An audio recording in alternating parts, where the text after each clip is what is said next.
نحمده ونصلي ونسلم على رسوله الكريم اما بعد فاعوذ باللہ من الشیطان الرجیم بسم اللہ الرحمن الرحیم السلام علیکم ورحمۃ اللہ وبرکاتہ۔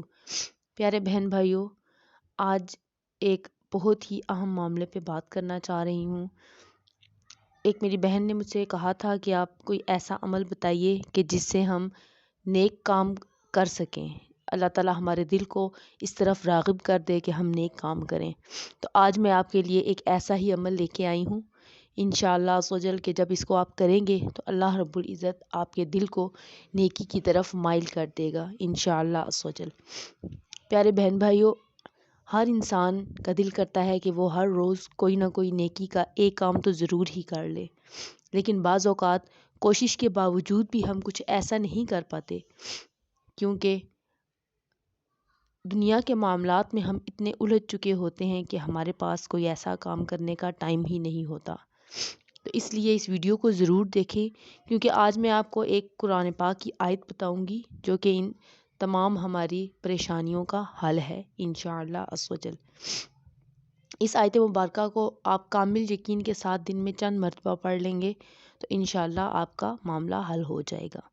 اس لیے ویڈیو کو اینڈ تک ضرور دیکھیں تاکہ اس آیت پہ عمل کر کے اللہ رب العزت سے ہمیں بھی نیک اعمال کرنے کی توفیق ملے اور نیک اعمال پر استقامت بھی ملے انشاءاللہ عز و جل۔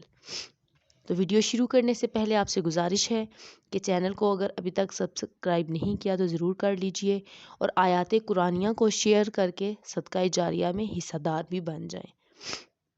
آیت مبارکہ: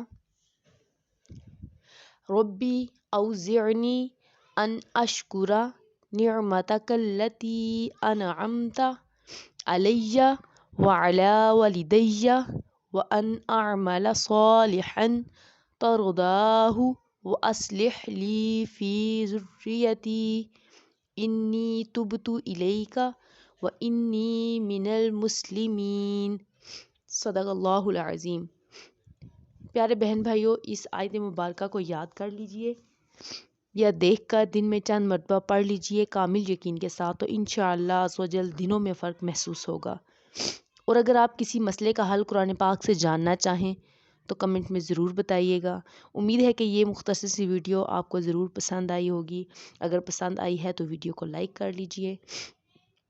ملتے ہیں ایک نئی ویڈیو کے ساتھ، تب تک دعاؤں میں یاد رکھیے گا۔ اللہ حافظ، جزاک اللہ خیرہ۔